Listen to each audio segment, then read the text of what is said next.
This is ABC 7 News at 7, your Suncoast News. We're here for you.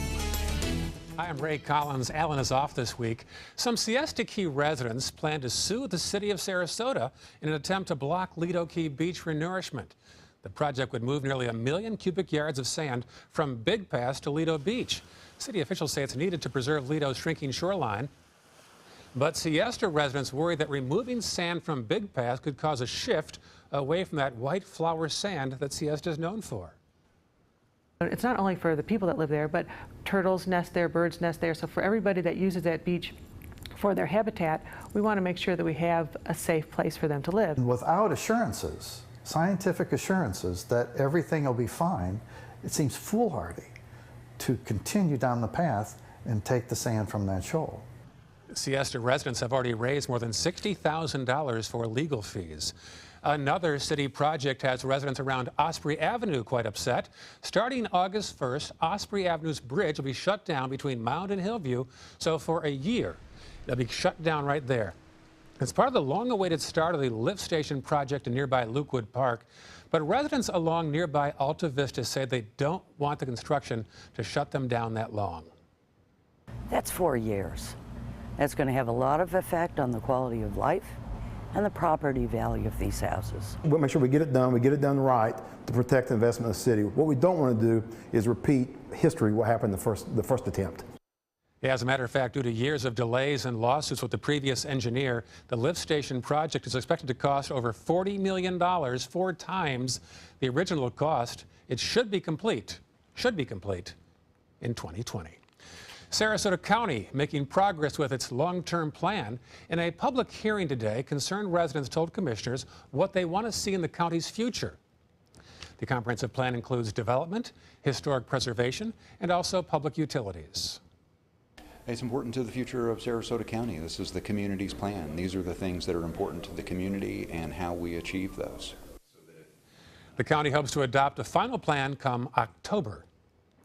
Back in the city of Sarasota, bidding will begin soon for electric shuttles like these in the downtown area. Sarasota wants to bring 9 shuttles to the downtown area for a 2-year pilot project. In fact, the city has already set aside more than $500,000 to test out this project. Meantime, Siesta Key taking a closer look at a different way to get around. How about trolleys? Yeah, local business owners we talked to like the idea, and the Siesta Key Village Association says it could make up for a lack of parking on Siesta Key. You're circling the village or the South Village trying to find a parking spot. It's a detriment to the island community. We want a more resort type feel, and we feel that the trolley tram falls into that category. Siesta Key and county officials will meet tomorrow about the potential trolley service. Well, it wasn't a great holiday weekend for some local marine life. Mote Marine says 3 loggerhead turtles were killed. 2 others were injured by boaters. They say 3 manatees also suffered boat injuries. No word if all this was due to the boat races or just the usual recreational boaters. Speaking of turtles, Longboat Key commissioners have approved a new ordinance that requires beachfront properties to bring in furniture each night. And then also to keep turtles from wandering toward the road. It also places restrictions on the types of lighting that can be visible from the beach. Over the years, others have adopted and then improved their turtle ordinances over time. And it's really our time to do that.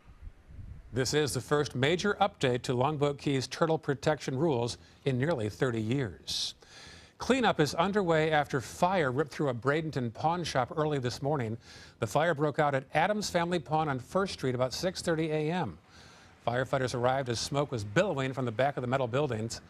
The shop's owner says the blaze caused thousands of dollars in damage. No word yet, though, as to what caused this fire. South to Venice now, visitors to the downtown area will soon have access to free Wi-Fi. The owner of a technology company says he spent nearly $30,000 to make this dream a reality. Tom Trammell says it took 5 years, but now visitors can surf the web without using up their own data. I believed in the project. I thought the project would work just fine, and I had the capital to do it, so I saw no problem. There you go. The Wi-Fi currently covers 3 blocks of downtown Venice. Trammell hopes to work with advertisers so he can expand the range. Testimony began today over the issue of medical marijuana nurseries in Florida. 2 years ago, the state made legal low-THC marijuana, commonly known as Charlotte's Web. Now, only certain nurseries were given licenses to grow it. Now, a Gainesville nursery is arguing that they want the chance to grow the plant, and it's hurting those who can't get access to it. There are kids waiting for treatment that deserve treatment, and the Department of Health is fighting getting the nursery who's saying, we're ready, we can do this, we can make this happen now. The Department of Health says its selection process is fair. Charlotte's Web marijuana is typically used as an alternative way to treat patients with epilepsy. Governor Scott is pushing state lawmakers to create a fund to help combat this massive algae bloom in Lake Okeechobee. Scott wants homeowners to have grants for those who want to switch from septic tanks to central sewer systems. Now, the algae is partly caused by septic tank runoff as well as discharges from the lake. Funds could also be set aside to assist some communities in need of new wastewater systems. But John, that big problem this past weekend at Lake Okeechobee, all sorts of counties had a stinky weekend apparently. Yeah, they sure did. They sure did. And hopefully that'll all clear up pretty quickly for them. But around here, our big problem has been heat. Down in Punta Gorda, they hit 97 degrees today. Yeah, really hot. And we even hit 94 again today. We have very high heat indexes as well coming in. If you calculate the relative humidity along with the heat, we came in at about a heat index of 110 today, a little above that actually. So pretty close to advisory levels. We have 94 degrees. The actual high temperature for us today, the average is 90, the record 96. So we were closer to the record than we were the average. Around the area right now, temperatures are still hot. 92 Sarasota, 89 Venice, 91 Northport, Punta Gorda the same, 93 in Parrish. And if you take a look around the state and take a look at heat indexes, cracking 100 in many, many locations when you factor in that relative humidity and the fact that your body just can't cool itself all that well. As far as the satellite radar view goes, not a whole lot of action currently, but boy, earlier on around Bradenton, just to the east of Bradenton, actually, that big storm that you just saw on radar fire up there created some strong downdraft winds, probably a wet microburst, creating perhaps as much as 75-mile-an-hour winds that toppled some tractor trailers and snapped a few trees. So some very rough weather there. But that was an isolated instance. For the most part, we saw very little rainfall here on the Suncoast. And currently, the entire area is dry, and I don't expect to see much occurring this evening. High pressure remains the dominant weather feature for us, bringing us light and variable winds, allowing the Earth to heat under the high sun angles and keeping that air just very close to the surface and allowing not much mixing and therefore some very warm temperatures. Don't expect much in the way of rain showers over the next several days. It's going to be similar to what we saw yesterday and similar to what we saw today. It's dry across the tropics as well. Not much in the way of any kind of clusters of showers, certainly no organized shower or thunderstorm activity that could produce any kind of a tropical system down the road, at least for the next 5 days or so. So that's good news. Weather for boating is perfect. A west wind at about 10 knots will bring you basically a light to moderate chop. And this evening, temperatures will hover between 92 and 88 with little chance of rainfall. Forecast for the evening and for the next 7 days calls for much of the same, actually, Ray. Much of the same, more hot weather. Yes, sir. All right, thank you, John. Still to come, parking meters in downtown Sarasota. We'll hear both sides next.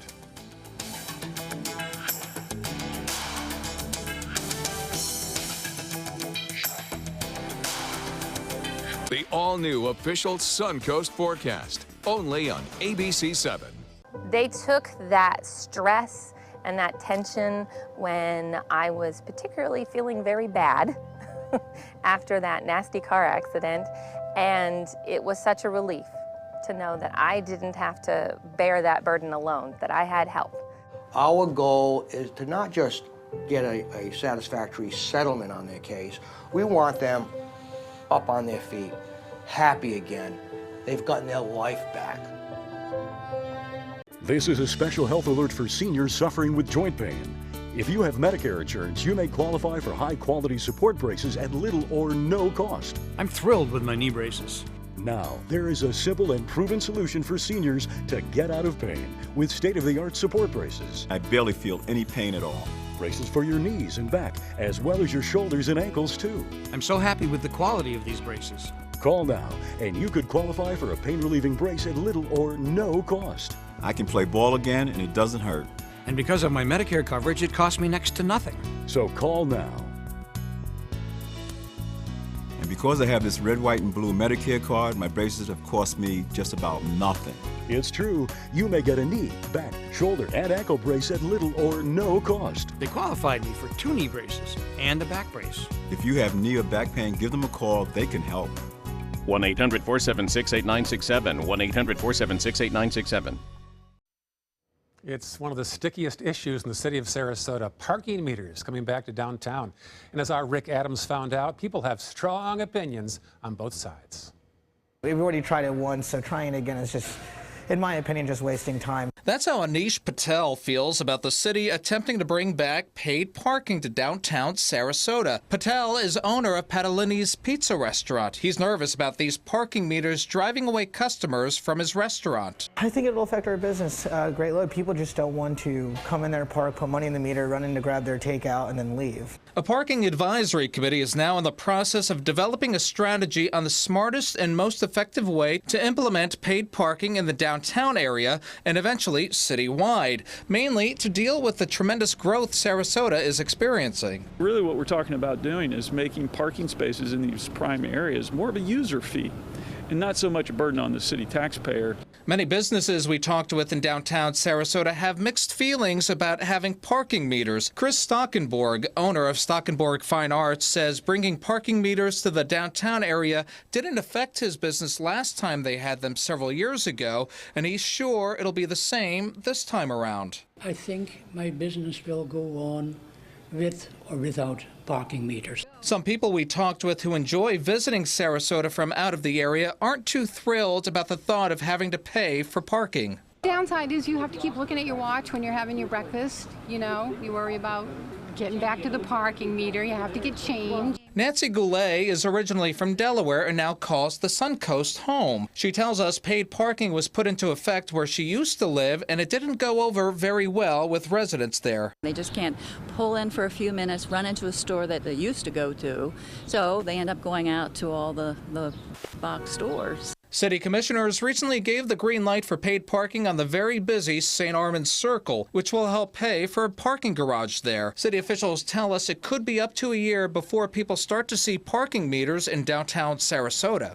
Our sort of trial run back in 2011, 2012, we learned quite a bit from it, and that's part of what the committee took their time in evaluating. What went wrong? What did we do right?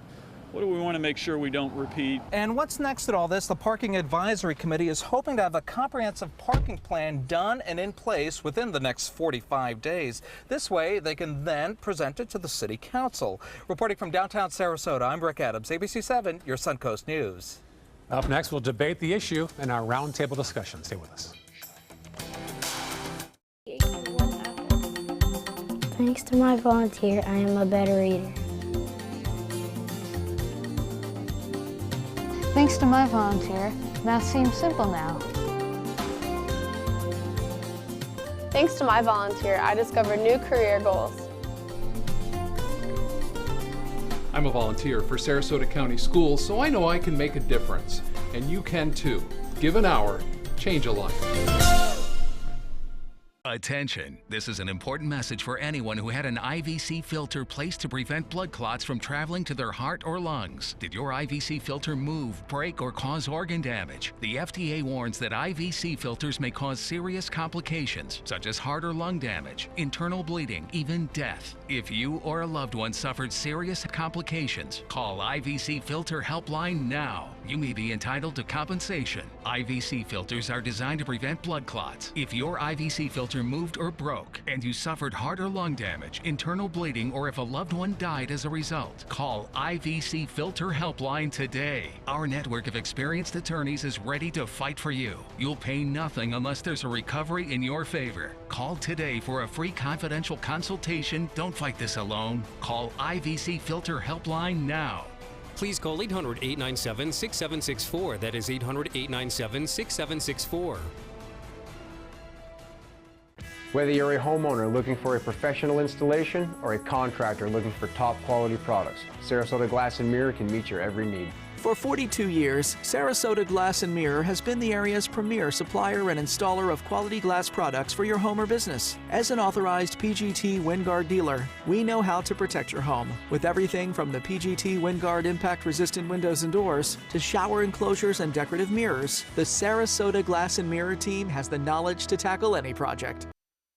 For more on tonight's topic, we have Sarasota's Parking Director, Mark Lyons, Ron Soto, Chair of the Downtown Merchants Association, and Chip Beeman, owner of Pastry Art Bakery and Cafe. Thank you all for your time. Thank you. All different opinions tonight. So, Mark, let's start with you. You weren't here the first time we tried parking meters 5 years ago. You were doing your thing elsewhere, same line of work. From what you've heard, what was done wrong that you won't do this time? Well, Ray, that's an excellent startup question, but I can tell you I was here through what I call the trial period of the last meter opportunity, implementing the system that was planned before my arrival. And but you know, I think we found a couple things. One is it's important that the equipment be more intuitive, be easy to read, and not difficult for any of our parking users. That was probably paramount in some of the issues we had last time. I would like to think that the city had checked out a number of options for meters, and that was the one they chose. Well, I'm not familiar, as you said, with how it was implemented on the original state, but I can tell you that, you know, we learned a lot from that last operation, and we know this time around vetting the equipment is extremely important. We have to make sure that the community has the opportunity to touch, see, feel, and make sure it's something that makes sense and offers a lot of amenities for them, because it's not just about revenue. It's about making parking more accessible and controlling and benefiting the community by lessening the congestion in Main Street and so forth. So by using equipment that's easy, it'll be less burdensome for everyone. All right, let's skip down to Chip next, if you don't mind, Ron. And Chip, you're not a fan of parking meters. You've got a shop downtown, Pastry Art. We love it there on Main near Lemon. Why don't you think parking meters will help circulation more? Well, we've got several concerns on that question. We already have the folks that come by and mark the tires and move the cars along every 2 hours. So I don't think that the congestion is going to be eased by the use of the meters. I'm concerned about why we're actually bringing in the meters. We do have a good crew that's out there moving the cars along. But when we start to add the cost of parking to the vehicle, or to the experience for the customer, that's increasing the cost of entry. Maybe at a place where a business that has a $100 transaction, it's not as detrimental. But at Pastry Art, as you know, maybe $2. So if you have to pay $1 to sit down and enjoy your coffee, it just went from $2 for the cost of entry to $3. And that's my concern. Okay, Ron, you're a fan of parking meters. You've got a shop downtown, Soto Optical. How do you refute what Chip just said? I'm in a sticky situation because I'm a fan for the meters, but I represent a company or a group of people that the majority of them don't like the meters or the idea. My thought is those parking spots in front of our stores, we should turn them over as often as possible. If we leave the parking garages open free and drive the employees and stuff to those parking garages and leave those spots in front of our stores for our customers, actually our businesses will increase. It's not going to be good for everybody. Places, I understand Chip's concern, and I think there's quite a few businesses downtown that are in the same situation, same boat that Chip's in. Want to sell this, Mark? Yeah, absolutely. You know, we appreciate and understand those concerns. Chip and I have actually had a lot of conversations about this, and we know that there is a quick turnover that's needed, and certainly in a longer and a bigger perspective, we need turnover throughout the day. We know that getting more footprints on the sidewalk is valuable to all of the merchants. We know that there is a value to each of those parking spaces in terms of revenue for those stores. But what we've done is we did this last time, we created some free parking areas where there was a time restriction, a short time restriction in each block, and allowed anyone that wanted to come down for a 15-minute quick run in to do that. There are other things we can do, and we're looking at some features of equipment that would allow some free time and so forth. So we're studying it very carefully, and we understand that it's important, and we want to make it work for everyone. I was talking to one merchant on Main, Robert.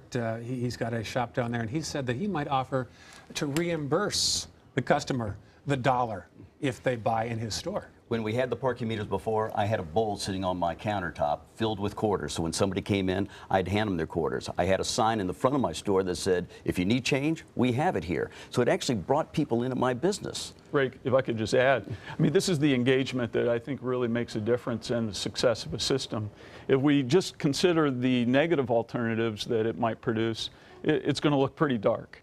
But in fact, we actually can create more turnover and get more cars on those streets. And by providing more options to parkers, that is, those who want to pay to park in the prime parking spaces, or giving the option to park in a half a block away or a block or two away or in the garage for much less money or even free. These are the types of options that people want when they come to a downtown environment. So we know that. We're going to be planning accordingly. Have they convinced you yet, Chip? Not at all. Not at all. The quarters in the bowl. I mean, it's great for someone who's doing a $100 or $200 transaction. That's wonderful, and that's the way that they can make it happen. But remember, $1.75. How do I give away that kind of money?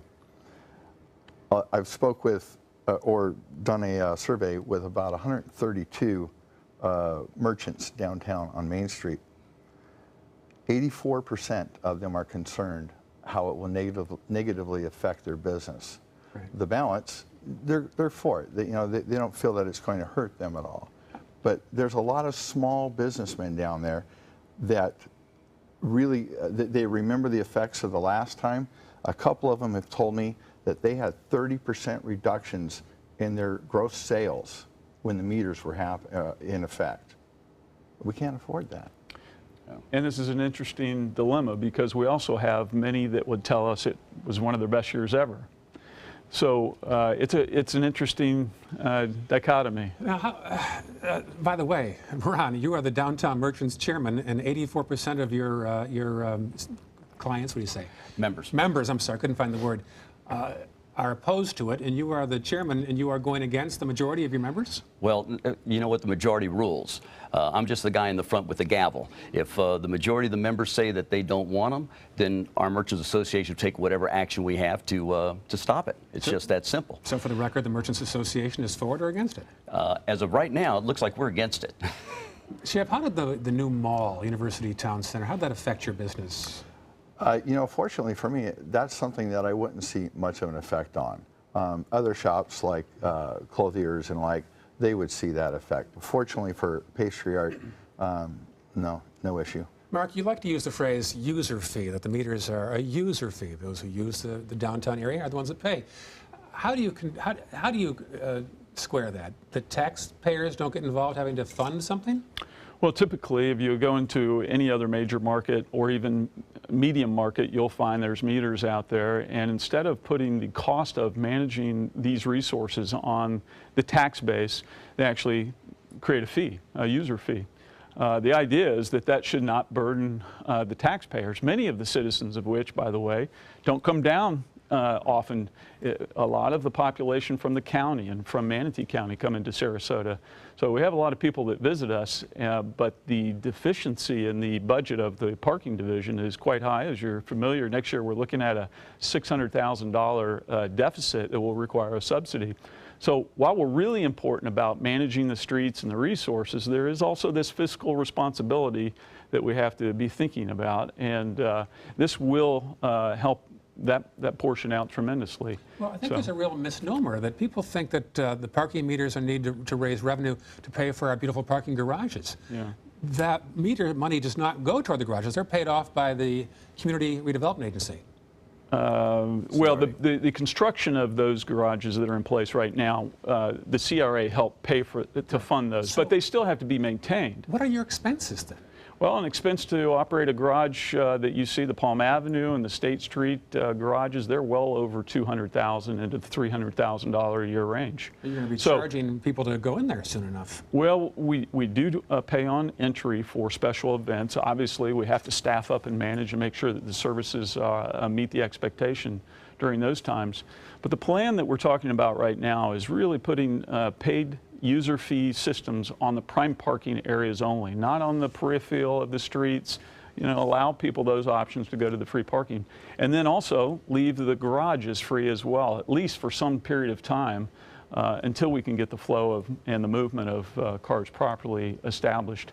You know, you had a little piece on St. Armands. They've taken the position that paid parking will help produce better results in their community. And also these funds, which in St. Armands are going to go to build a garage, the same process would be used in our own communities and all of our commercial districts. Okay. The intent is to take those fees, put them back into the community, and so that we can prosper, help build that infrastructure. There's an overreaching thing too, that we want to reduce the congestion on the streets. You know, the idea that we want to improve walkability and I'm sorry, go ahead. We're out of time. Oh, okay, thank but you. I'd be remiss not to say, on. I know. I'd be remiss not to say the meters begin in about 12 months. That's sort of the timeline. Yeah, something like that. Mark, Ron, and Chip, thank you all for your time tonight. Enjoyed it very much. Thank you. Up next, some comments on an issue hot in the news right now. Stay with us. They're coming from Tampa, Fort Myers, even Orlando. They're coming from everywhere for the Sarasota Ford Promise. Our promise means a new car you'll love. If not, return it for one you do. At Sarasota Ford, we promise live market pricing. We monitor national pricing on our entire inventory, so you get the best deal. In fact, we guarantee it. Bring us any competitor's ad, and we'll beat it by at least $1,000. That's why they're coming from everywhere to Sarasota Ford, where 41 meets 301. SarasotaFord.com. Is your mop a dirty, disgusting mess?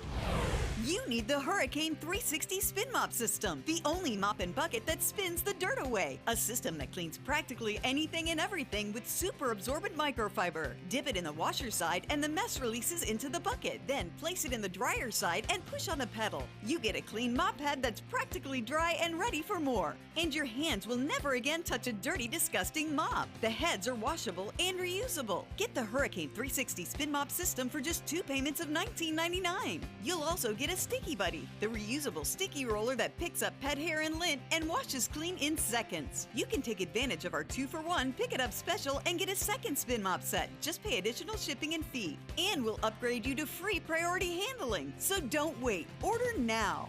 Call 1-800-394-1524 to get your Hurricane Spin Mop double offer. So hurry and call 1-800-394-1524. Call now. Just because someone grows older, does that mean they have to grow apart from their friends or from the things they love to do? With Right at Home, it doesn't. Right at Home's professional team thoughtfully selects caregivers to help with personal care, housekeeping, meals, and most of all, staying engaged in life. Oh, thank you. Thank you. You're welcome. Are you ready to go? Oh, I sure am. We can provide the right care right at home. Now, there's talk of trolleys on Siesta Key. Here's a comment from one of our viewers against it, a fellow who calls himself Oliver Twist. Yeah, I hate the idea, he says. We already have 2 buses that go on Siesta Key. The trolleys are going to be stuck in traffic, and it's not going to be free. Visit our Facebook page to join the conversation at facebook.com/news at 7. I'm Ray Collins. We'll see you tomorrow.